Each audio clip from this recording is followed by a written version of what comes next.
اعلی حضرت مفتی اعظم حجت الاسلام بریلی تجھے سلام۔ السلام علیکم ورحمۃ اللہ تعالی وبرکاتہ۔ مرکز اہل سنت جامعہ رضویہ منظر اسلام کی یوٹیوب چینل ہم سبق درس نظامی میں آپ کا خیر مقدم ہے۔ جنہوں نے اب تک ہمارے چینل کو سبسکرائب نہیں کیا ہے وہ ضرور سبسکرائب کر لیں اور گھنٹی بھی دبا دیں تاکہ ہر اپلوڈ کی نوٹیفیکیشن اور اطلاع آپ تک پہنچتی رہے۔ ساتھ ہی ساتھ اپنے ساتھیوں سے بھی شیئر کریں اور بات پسند آئے تو لائک بھی کیا کریں۔ آپ کے سامنے اب حضرت مولانا مفتی محمد قمر صاحب اصول الشاشی کا درس دیں گے، آپ حضرات اس کو بغور سماعت فرمائیں۔ السلام علیکم ورحمۃ اللہ وبرکاتہ۔ بسم اللہ الرحمن الرحیم۔ فصل فی الحقیقۃ والمجاز۔ یہاں سے مصنف علیہ الرحمہ ایک نئی فصل کا آغاز فرماتے ہیں، جو فصل حقیقت اور مجاز کے تعلق سے ہے۔ اولاً ہم آپ کے سامنے حقیقت و مجاز کی تعریف پیش کریں گے، پھر اس کے بعد لفظ حقیقت کے تعلق سے ایک قاعدہ بیان کیا گیا ہے، اس قاعدے پر چند مثالیں پیش کی گئی ہیں، ان مثالوں کو پیش کریں گے۔ تو آئیے سب سے پہلے ہم حقیقت و مجاز کی تعریف کی جانب رجوع کرتے ہیں۔ تو مصنف علیہ الرحمٰن نے ارشاد فرمایا، حقیقت کہتے ہیں ہر اس لفظ کو جس کو واضح لغت نے کسی شے کے مقابل وضع کیا ہو۔ حقیقت ہر اس لفظ کو کہا جاتا ہے کہ جس کو واضح لغت نے کسی شے کے مقابل وضع کیا ہو۔ اس تعریف کو ان الفاظ میں ذہن نشین کرنے کی کوشش کریں کہ لفظ جس معنی کے لیے وضع کیا گیا ہے، اگر لفظ اسی معنی میں استعمال ہو تو اس لفظ کو کہا جاتا ہے کہ یہ لفظ کیا حقیقت ہے، اور اگر لفظ جس معنی کے لیے وضع کیا گیا ہے اگر اس معنی میں استعمال نہ ہو بلکہ اس معنی کے علاوہ میں استعمال ہو تو پھر کہا جاتا ہے کہ یہ حقیقت نہیں بلکہ مجاز ہے، مجاز۔ لفظ کا اپنے معنی موضوع لہو میں استعمال ہونا یہ حقیقت کہلاتا ہے، اور اپنے معنی موضوع لہو کے علاوہ میں استعمال ہونا یہ مجاز کہلاتا ہے۔ اسی کو مصنف علیہ الرحمٰن نے یوں ارشاد فرمایا، کل لفظ وضعہ واضع اللغت بإزاء شیء، ہر وہ لفظ جس کو واضح لغت نے بإزاء شیء کسی شے کے مقابل وضع کیا ہو فہو حقیقت لہ، تو وہ اس شے کے لیے لفظ کیا ہے، حقیقت ہے۔ یعنی واضح لغت نے لفظ کو جس معنی کے لیے وضع کیا ہے اگر وہ لفظ اسی معنی میں استعمال ہو تو اس لفظ کو کہا جائے گا حقیقت، وَلَوْ اُسْتُعْمِلَ فِي غَيْرِهِ يَكُونُ مَجَازًا لَا حَقِيقَةً، اور اگر لفظ اس معنی کے علاوہ میں استعمال کیا جائے تو کہا جائے گا اس کو مجاز نہ کہ حقیقت۔ تو لفظ کا اپنے معنی موضوع لہو میں استعمال ہونا یا جس معنی کے لیے لفظ وضع کیا گیا ہے اسی معنی میں استعمال ہونا یہ حقیقت کہلاتا ہے، اور لفظ کا اپنے معنی موضوع لہو کے علاوہ میں استعمال ہونا یہ کیا کہلاتا ہے، مجاز کہلاتا ہے۔ تو جو لفظ اپنے معنی موضوع لہو میں مستعمل ہوتا ہے تو اس کو حقیقت کیوں کہا جاتا ہے، اور جو لفظ اپنے معنی موضوع لہو کے علاوہ میں مستعمل ہوتا ہے اس کو مجاز کیوں کہا جاتا ہے۔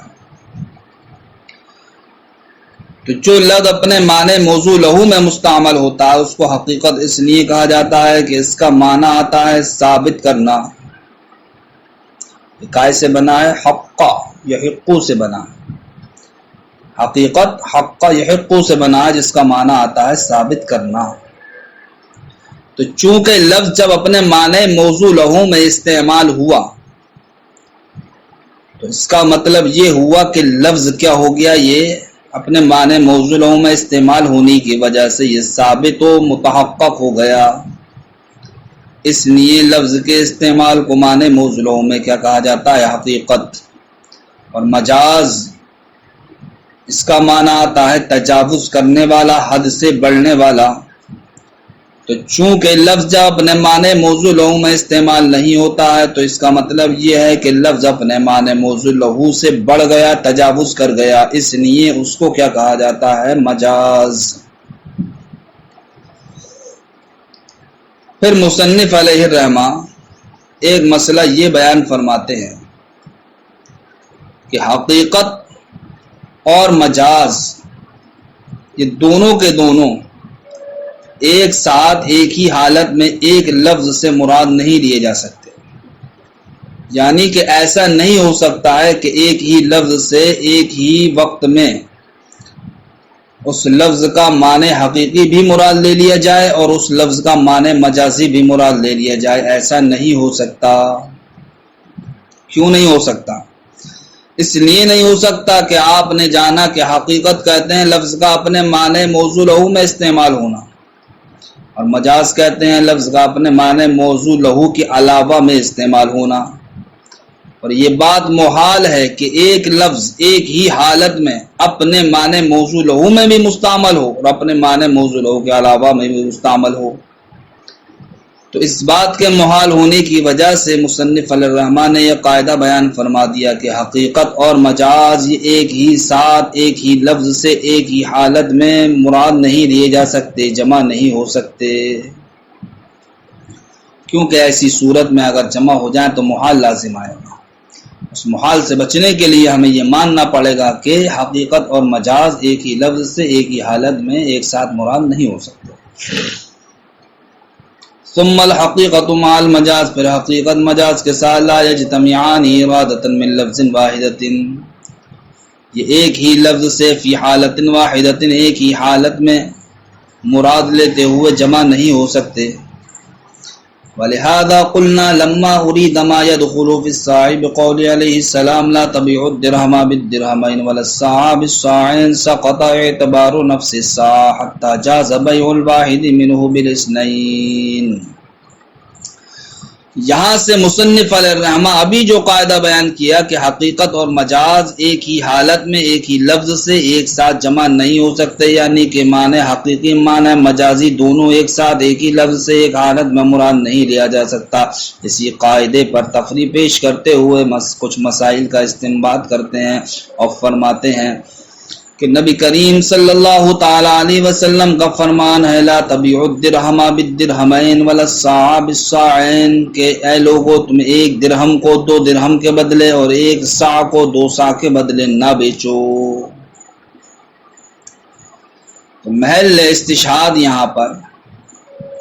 ولا الساع بالساعین ہے۔ ساع کہتے ہیں اس چیز کو کہ جس کے ذریعے سے غلہ وغیرہ کو ناپا جاتا ہے، تولا جاتا ہے، اس برتن کو کہہ لیجئے کہ جس کی وجہ سے غلے کو ناپا جاتا ہے، غلے کو تولا جاتا ہے۔ تو سرکار کے اس فرمان میں ساع سے مراد نفس ساع نہیں ہے، یعنی کہ وہ برتن نہیں ہے کہ جس سے کسی غلے کو ناپا جاتا ہے یا تولا جاتا ہے، بلکہ اس ساع کے اندر جو غلہ ہے، جو چیز داخل ہے، وہ چیز مراد ہے، ما دخل علی مراد ہے، یعنی کہ جو چیز ساع کے ذریعے سے ناپی جا رہی ہے اس چیز کے تعلق سے سرکار نے ارشاد فرمایا کہ ایک ساع کو 2 ساع کے بدلے نہ بیچو۔ تو جب سرکار نے جو ارشاد فرمایا کہ ایک ساع کو 2 ساع کے بدلے نہ بیچو، تو جب یہاں پر ساع سے مراد ساع کا داخلی حصہ ہے، یعنی کہ وہ چیز ہے جس کو ساع کے ذریعے سے ناپا جاتا ہے، تولا جاتا ہے، تو اب فرماتے ہیں مصنف علیہ الرحمہ کہ اب ایسی صورت میں ہم نفس ساع کو مراد نہیں لے سکتے، اور ہم یہ نہیں کہہ سکتے کہ نفس ساع 1 کو 2 کے بدلے میں بیچنا یہ بھی جائز نہ ہو،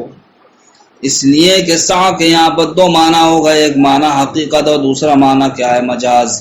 معنی حقیقی یہ ہے کہ سا بول کر کے نفس سا مراد لیا جائے، معنی مجازی یہ ہے کہ سا بول کر کے نفس سا مراد نہ لیا جائے، بلکہ سا کے اندر جو چیز ہے جس کو ناپا جا رہا اس چیز کو مراد لیا جائے۔ تو جب حدیث پاک میں لفظ سا سے اس کا معنی مجازی مراد لیا جا چکا ہے،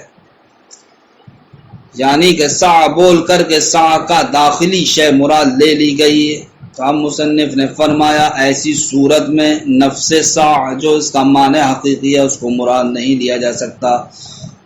کیوں نہیں لیا جا سکتا ہے؟ اسی قاعدے کے پیش نظر کہ حقیقت مجاز یہ ایک ساتھ جمع نہیں ہوتے ہیں۔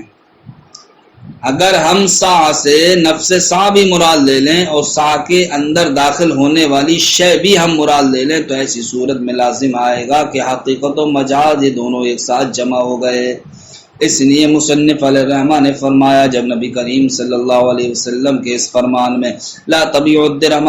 بالدرہمین ولا الساع بالساعین میں سا سے جب اس کا معنی مجازی یعنی کہ وہ چیز جو سا میں داخل ہے مراد لے لی گئی، تو اب اس لفظ سا سے نفس سا جو اس کا معنی حقیقی ہے وہ مراد نہیں لیا جا سکتا۔ جب نفس سا جو معنی حقیقی ہے مراد نہیں لیا جا سکتا تو وہ لا طبیع کے تحت داخل بھی نہیں ہوگا۔ اب مطلب یہ ہوگا کہ سا کے اندر جو چیز ہے اس چیز کو ہم ایک سا کے بدلے ایک سا کو دو سا کے بدلے نہیں بیچ سکتے، لیکن نفس سا جب چونکہ حدیث کے تحت داخل نہیں ہوا، نہیں کے تحت داخل نہیں ہوا، تو اب نفس سا کو ایک سا کو دو سا کے بدلے بیچنا یہ بھی جائز ہوگا۔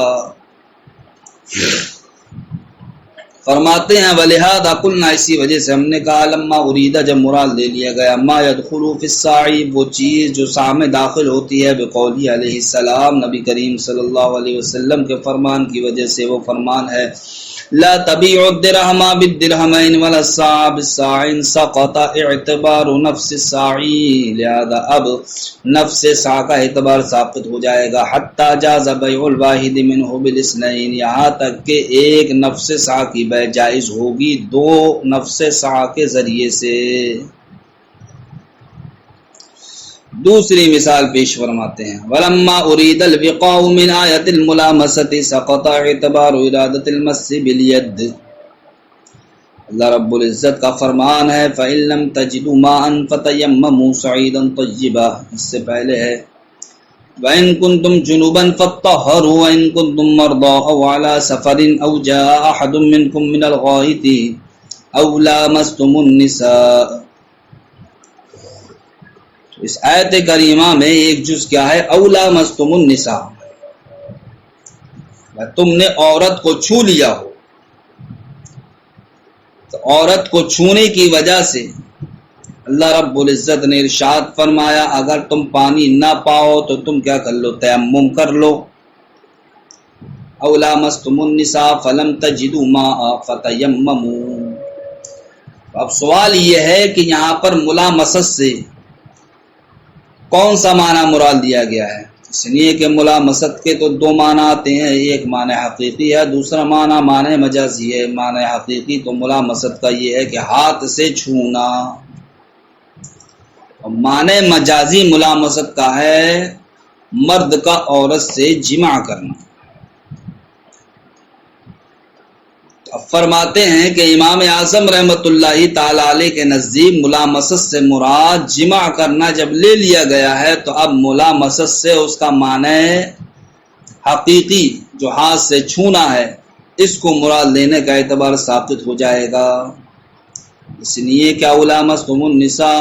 آیت کریمہ میں جو ملامست سے معنی مراد دیا گیا ہے وہ اس کا معنی مجازی مراد دیا گیا ہے، اور معنی مجازی ہے جماع۔ لہذا مطلب یہ ہوگا کہ اگر کوئی انسان اپنی بیوی سے جماع کر لے اور پانی نہ پائے تو ایسی صورت میں اللہ رب العزت نے اس انسان کو تیمم کرنے کا حکم دیا ہے کہ وہ تیمم کے ذریعے سے پاکی حاصل کر سکتا ہے۔ لہذا اب اگر ہم یہ کہیں کہ ملامست کا جس طریقے سے معنی جمع آتا ہے اسی طریقے سے اس کا معنی حقیقی ہاتھ سے چھونا بھی آتا ہے، لہذا جمع کی صورت میں بھی ہم اس پر تیمم کو لازم و ضروری قرار دے دیں پانی نہ ہونے کی صورت میں، اسی طریقے سے ہم عورت کو ہاتھ سے چھونے کی صورت میں بھی اگر ہم تیمم لازم و ضروری قرار دے دیں تو ایسی صورت میں خرابی یہ لازم آئے گی کہ صاحب حقیقت و مجاز ایک ساتھ جمع ہو گئے، اور قاعدہ بیان کیا گیا ہے ابھی کہ حقیقت و مجاز ایک ساتھ ایک ہی لفظ سے ایک ہی حالت میں جمع نہیں ہوتے ہیں۔ لہذا اب ہمیں یہ ماننا پڑے گا جب آیت کریمہ میں ملامست سے مراد جمع لے لیا گیا ہے، یعنی کہ اس کا معنی مجازی مراد لے لیا گیا ہے، تب اس کا جو معنی حقیقی ہے ہاتھ سے چھونا، اس کو مراد لینے کا اعتبار ثابت ہو جائے گا۔ ولما ارید الوقاء، جب مراد لے لیا گیا الوقاء یعنی کہ معنی جمع، من آیت الملامستی، آیت ملامست سے، یعنی کہ اولامستم النساء میں، سقط اعتبار ارادت المس بالید، لہذا اب ملامست کا جو حقیقی معنی ہے مس بالید، اس کو مراد لینے کا اعتبار ثابت ہو جائے گا۔ قال محمد اذا اوصى لمواليه وله موال اعتقهم ولمواليه موال اعتقوهم كانت الوصية لمواليه دون موالي مواليه۔ یہاں سے مصنف علیہ الرحمہ امام محمد رحمۃ اللہ تعالی علیہ نے جو اس تعلق سے مسائل پیش فرمائے ہیں کہ حقیقت و مجاز ایک ساتھ ایک ہی لفظ سے ایک ہی حالت میں جمع نہیں ہوتے ہیں، ان چند مسائل کو پیش فرماتے ہیں۔ فرماتے ہیں امام محمد رحمت اللہ تعالی علیہ نے، فرماتے ہیں جب کسی انسان نے اپنے موالی کے لیے وصیت کی اور جس کے لیے وصیت کی ہے اس کے لیے بھی جناب والا کچھ موالی ہیں، تب ایسی صورت میں وصیت کس کے حق میں نافذ ہوگی؟ تو امام محمد رحمت اللہ تعالی علیہ نے ارشاد فرمایا ہے ایسی صورت میں وصیت صرف و صرف وصیت کرنے والے کے موالی کے لیے ہوگی، اور موالی کے جو موالی ہیں ان کے لیے نہیں ہوگی۔ پہلے آپ موالی کا معنی سمجھیں کہ موالی ایسا لفظ ہے جس کے دو معنی آتے ہیں، ایک معنی حقیقی ہے، دوسرا معنی مجازی۔ معنی حقیقی یہ ہے کہ وصیت کرنے والے کا اپنا وہ کیا ہو، آزاد کردہ غلام ہو۔ موالی کا معنی حقیقی جس کو اس کے آقا نے کیا کیا ہو، آزاد کیا ہو۔ معنی مجازی موالی کا یہ ہے کہ جس کو آزاد کیا گیا ہے اس نے جن غلاموں کو آزاد کیا ہو وہ بھی موالی کہلائیں گے۔ تو لفظ موالی یہ آقا کے آزاد کردہ غلام کو بھی شامل ہوتا ہے، اور لفظ موالی آقا کے آزاد کردہ غلام نے جن غلاموں کو آزاد کیا ہے ان کو بھی کیا ہوتا ہے، شامل ہوتا ہے۔ بس فرق یہ ہے کہ آقا کے آزاد کردہ غلام میں لفظ موالی کا استعمال یہ حقیقت کہلائے گا، اور آقا کے آزاد کردہ غلام کے غلاموں کو غلام نے جن غلاموں کو آزاد کیا ہے ان کے لیے موالی کا استعمال یہ کیا کہلائے گا، مجاز کہلائے گا۔ یعنی کہ آپ اس کو اس طریقے سے ذہن میں رکھیں، غلام کے لیے جس کو آزاد کیا ہو لفظ موالی یہ کیا کہلاتا ہے، اس کا استعمال حقیقت کہلاتا ہے، اور غلام کا وہ غلام جس کو غلام نے آزاد کیا ہو اس کے لیے لفظ موالی کا استعمال یہ مجاز کہلاتا ہے۔ اب اگر کسی انسان نے اپنے آزاد کردہ غلام کے لیے وصیت کی تو اپنا آزاد کردہ غلام یہ بھی موالی کے تحت ہے،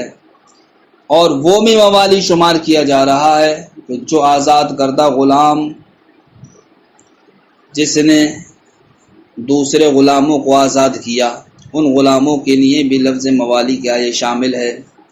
تب ایسی صورت میں اگر کسی انسان نے وصیت کی تو امام محمد رحمت اللہ تعالی علیہ فرماتے ہیں یہ وصیت صرف و صرف اس کے اپنے موالی کے لیے ہوں گی، اپنے آزاد کردہ غلام کے لیے ہوگی،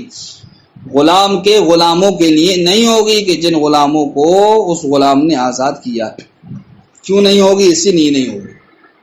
کہ اگر یہ وصیت دونوں کے حق میں نافذ ہو جائے تب ایسی صورت میں حقیقت و مجاز کا اجتماع لازم آئے گا، اور حقیقت و مجاز یہ ایک ساتھ ایک ہی لفظ سے ایک ہی حالت میں مراد نہیں لیے جا سکتے۔ قال محمد، امام محمد رحمۃ اللہ تعالی علیہ نے فرمایا، اذا اوصى لموالیہ، جب کسی انسان نے اپنے موالی کے لیے وصیت کی، اپنے غلاموں کے لیے جن کو اس نے آزاد کیا وصیت کی ہے، وَلَهُ مَوَالٍ أَعْتَقَهُمْ، تو اب اس کے موالی دو طرح کے ہیں، بعض تو وہ ہیں جس کو آقا نے یعنی وصیت کرنے والے نے آزاد کیا ہے، وَلِمَوَالِهِ مَوَالٍ أَعْتَقُوهُمْ، اور کچھ ایسے موالی ہیں کہ جس کو اس کے موالی نے کیا کیا ہے، آزاد کیا ہے، یعنی کہ غلام نے جن کو آزاد کیا ہے، کچھ ایسے موالی ہیں اور کچھ ایسے موالی ہیں جن کو موسی نے وصیت کرنے والے نے آزاد کیا ہے۔ تو کانت الوصیۃ لموالیہ، تو یہ وصیت صرف و صرف وصیت کرنے والے کے اپنے موالی کے لیے ہوگی، دون موالی موالیہ، نہ کہ اپنے موالی کے لیے۔ وفی السیر الکبیر، امام محمد رحمۃ اللہ تعالی علیہ کی کتاب ہے سیر کبیر،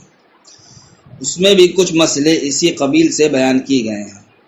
ایک مسئلہ یہ بیان کیا ہے کہ اگر کسی نے اپنے آبا کے تعلق سے یعنی اپنے والدین کے تعلق سے اپنے سے امن طلب کیا، کہاں پر؟ عربی نے دارالاسلام میں اپنے باپ کے لیے کیا کیا؟ امن طلب کیا، اور اس کو امن دے بھی دیا گیا، تو امام محمد رحمۃ اللہ تعالی علیہ نے فرمایا ایسی صورت میں اس کے دادا اس امن میں داخل نہیں ہوں گے۔ کیوں نہیں ہوں گے؟ اس لیے نہیں ہوں گے کہ اے اہل حرب کا یا حربی انسان کا اپنے باپ کے تعلق سے امن کو طلب کرنا، تو اس امن میں اس کے دادا اس لیے داخل نہیں ہوں گے کہ لفظ اب یہ دو معنی رکھتا ہے،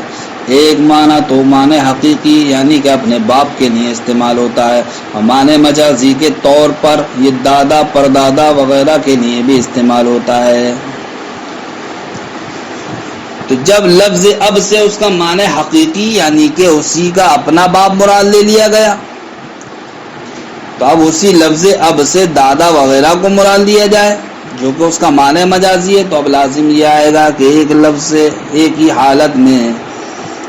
لفظ کا معنی حقیقی اور معنی مجازی دونوں مراد لے لیا گیا، حالانکہ قاعدہ یہ ہے کہ ایک لفظ سے ایک ہی حالت میں لفظ کا معنی حقیقی اور معنی مجازی مراد نہیں لیا جا سکتا۔ جب مراد نہیں لیا جا سکتا تو جب لفظ اب کے ذریعے سے جس انسان نے دارالاسلام میں رہتے ہوئے حربی ہونے کے باوجود امن طلب کیا، تو یہ امن صرف اور صرف امام محمد فرماتے ہیں اس کے اپنے باپ کے لیے ہوگا، اور جو باپ کے باپ ہیں دادا وغیرہ ان کے لیے امن نہیں ہوگا۔ اسی طریقے سے اگر کسی انسان نے اپنی ماں کے لیے دارالاسلام میں کیا کیا؟ امن طلب کیا، اور اس کو امن مل گیا، تو یہ امن صرف اور صرف اس کی اپنی حقیقی ماں کے لیے ہوگا،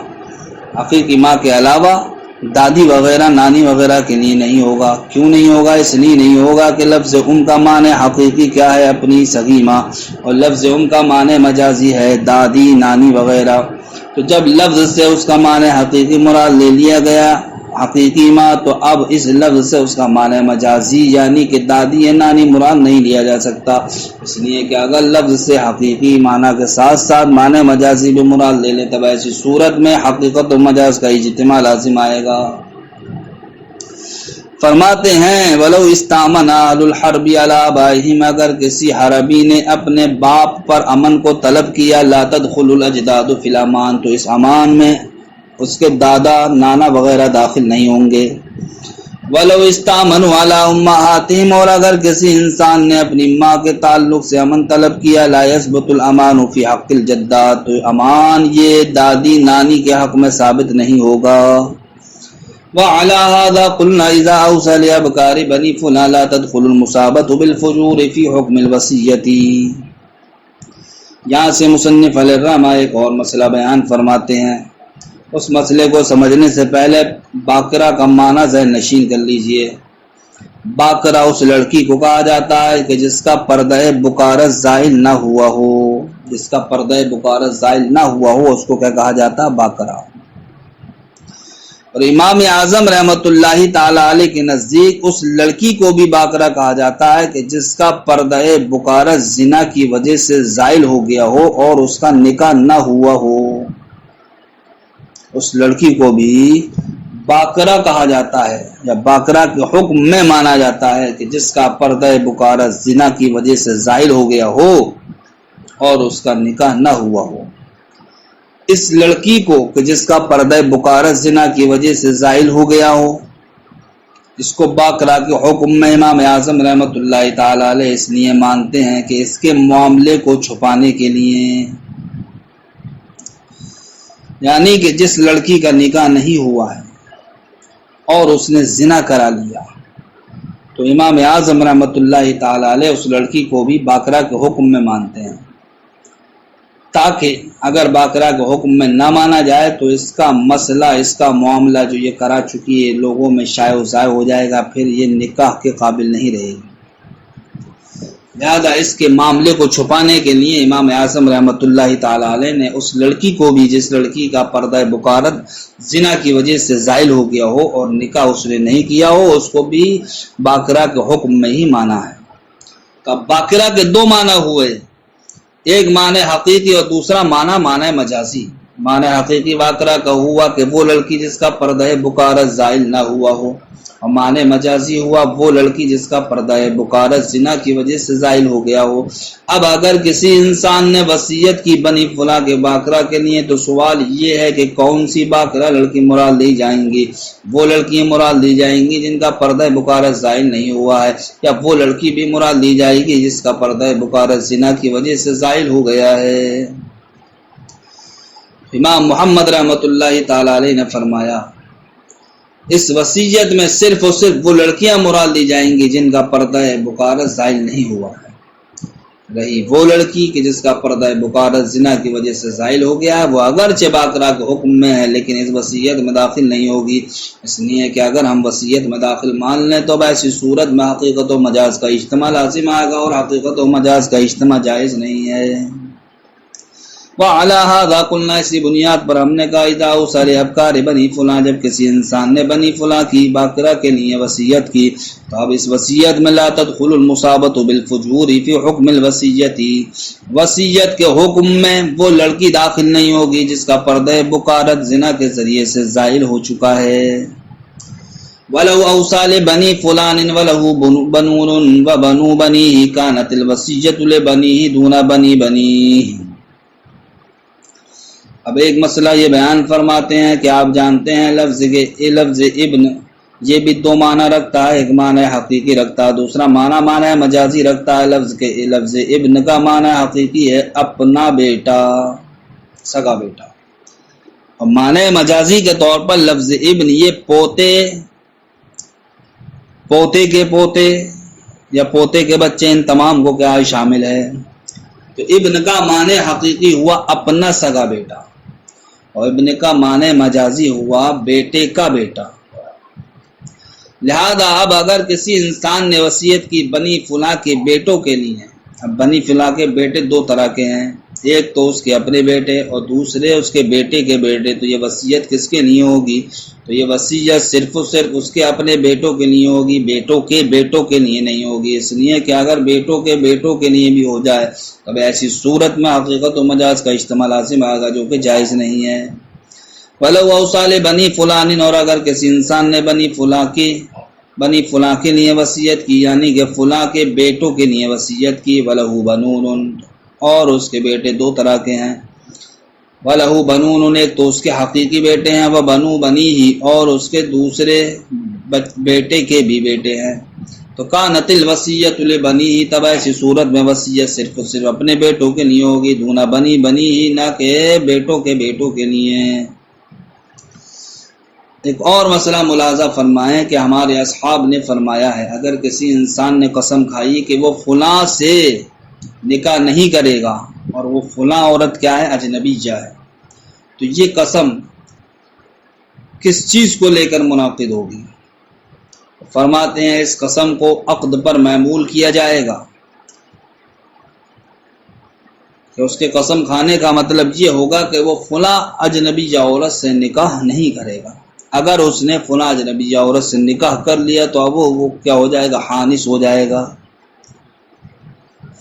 لیکن اگر فلاں اجنبی عورت سے نکاح نہ کر کے اس نے زنا کر لیا تو کیا ایسی صورت میں بھی قسم ٹوٹ جائے گی؟ تو فرماتے ہیں قسم نہیں ٹوٹے گی۔ کیوں نہیں ٹوٹے گی؟ اس لیے نہیں ٹوٹے گی کہ نکاح کے دو معنی آتے ہیں، ایک معنی حقیقی ہے، دوسرا معنی مجازی ہے۔ معنی حقیقی نکاح کا کیا ہے؟ وطی۔ اب معنی مجازی ہے نکاح کا عقد۔ معنی مجازی ہے عقد اور معنی حقیقی ہے وطی۔ جب انسان اجنبیہ سے کہہ رہا ہے کہ میں فلاں اجنبیہ سے نکاح نہیں کروں گا،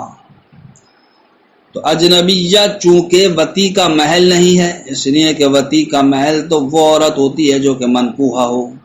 لہذا اب نکاح کا ایک ہی معنی یا متعین ہو گیا۔ وہ معنی کون سا ہے؟ وہ معنی ہے عقد کا، لہذا اب لفظ نکاح کو عقد پر معمول کیا جائے گا اور کہا جائے گا کہ اگر فلاں انسان نے فلاں عورت سے زنا کر لیا تو زنا کی صورت میں وہ حانس نہیں ہوگا، لیکن اگر فلاں عورت سے نکاح کر لیا تو نکاح کرنے کی صورت میں حانس ہو جائے گا۔ اس لیے کہ اگر ہم لفظ نکاح سے عقد بھی معنی مراد لے لیں اور وطی بھی معنی مراد لے لیں تو ایسی صورت میں خرابی لازم آئے گی کہ جناب والا ایک ہی لفظ سے ایک ہی حالت میں لفظ کے معنی حقیقی معنی مجازی دونوں کو مراد لے لیا جائے، حالانکہ لفظ کے معنی حقیقی معنی مجازی دونوں کو ایک ساتھ ایک ہی حالت میں ایک ہی لفظ سے مراد نہیں لیا جاتا۔ تو اب اس اجتماع سے بچنے کے لیے ہمیں یہ ماننا پڑے گا کہ یہ قسم جو منعقد ہوگی وہ صرف اور صرف عقد کو لے کر کے ہوگی کہ اگر انسان نے فلاں عورت سے عقد کر لیا تو وہ حانس ہوگا، اور اگر زنا کر لیا تو وہ حانس نہیں ہوگا۔ قال اصحابنا، ہمارے اصحاب نے فرمایا، لو حلف لا ينكح فلانۃ، اگر کسی انسان نے قسم کھائی کہ وہ فلاں عورت سے نکاح نہیں کرے گا، وہی اجنبیہ، اور وہ فلاں کیا اجنبیہ ہے، كان ذلك على العقد، تو یہ قسم اس کی معمول ہوگی کیا پر؟ عقد پر، حتى لو زنا بها، یہاں تک کہ اگر اس نے اس اجنبیہ عورت سے زنا کر لیا، لا يحنث، تو وہ حانس